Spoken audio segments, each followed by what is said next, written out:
Hello, and welcome to the GRACE podcast series. My name is Denise Brock, and I am the Operations Director for the Global Resource for Advancing Cancer Education, or GRACE. In this podcast series, we interview patients, advocates, and healthcare professionals to provide the most updated information for our community and to highlight important issues facing those dealing with a cancer diagnosis. We hope you find this information valuable. For questions or comments, please visit us at cancergrace.org.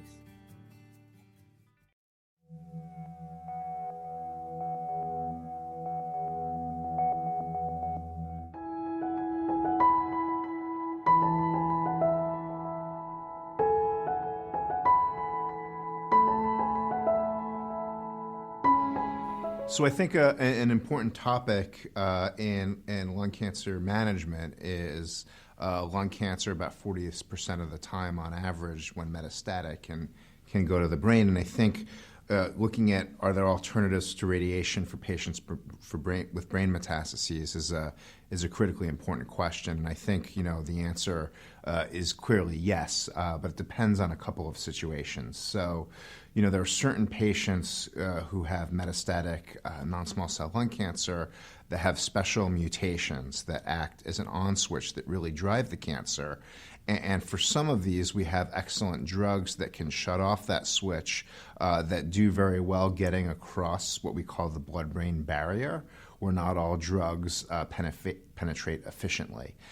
In particular, there are mutations. One's called EGFR, stands for epidermal growth factor receptor. The other's called ALK, where we have approved drugs that are typically used as the first line of treatment when the cancer is metastatic. So for EGFR mutant lung cancer, there's a drug called osimertinib. It's also called Tagrisso.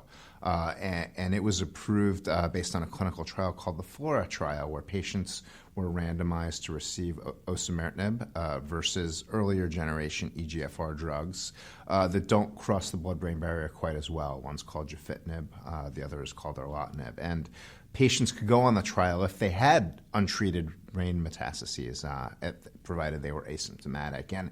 And there was a wide difference and big improvement in the time it took for the cancer to progress, called progression-free survival, as well as overall survival. So progression-free survival, on average, about 19 months versus about a little over 10 months.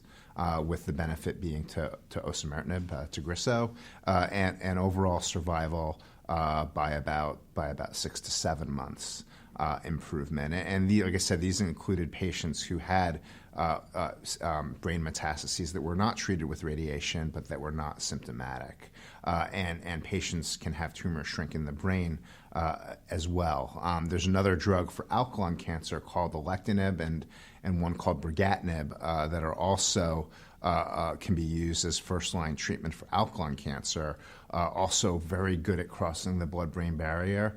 The clinical trials allowed patients who didn't have who had brain metastases that were not symptomatic. So highly effective in treating alkaline cancer that's spread to the brain. So that's another major advance. On average, for example, in the ALEX trial that looked at alectinib versus an earlier ALK inhibitor called crizotinib, the time it took for the cancer to grow was about almost 35 months with alectinib and a little over about 10 months or so with crizotinib. So once again, a huge benefit, and a lot of that benefit was driven based upon the activity it had in the brain compared with earlier medications such as crizotinib. Now, not all of non-small cell lung cancer have these special mutations.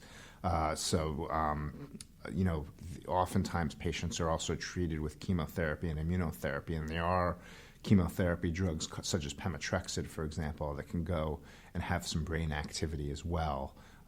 So sometimes if there's brain metastases that are small and not symptomatic, we could try to manage things with the systemic therapy and just follow the imaging on the brain closely.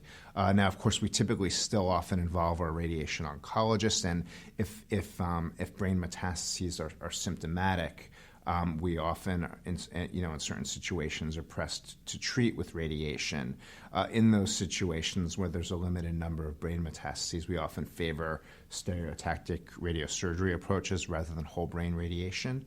And where there's systemic treatments like this drug osimertinib for EGFR lung cancer, alectinib for alkaline cancer, often favor those over doing something like whole brain radiation because, patients are living longer and longer with non-small cell lung cancer, and there are side effects. There are long-term side effects with whole brain radiation. There's neurocognitive side effects. And so with patients who are living, some patients who are living years and years longer, we want to try to spare them the effects, everything we can of these neurocognitive side effects that can really impact quality of life. So the bottom line is, yes, there are a lot of treatments, systemic treatments that can be used instead of radiation.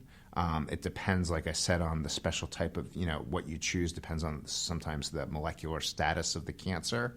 But for patients who do have cancer that's spread to the brain, that are symptomatic, or, these treatments have stopped working and so forth, sometimes we do need to do radiation. We often, in every stage, involve our colleagues in radiation oncology to help determine the best treatment based upon symptoms, what the molecular characteristics of the cancer are, and how the patient is feeling.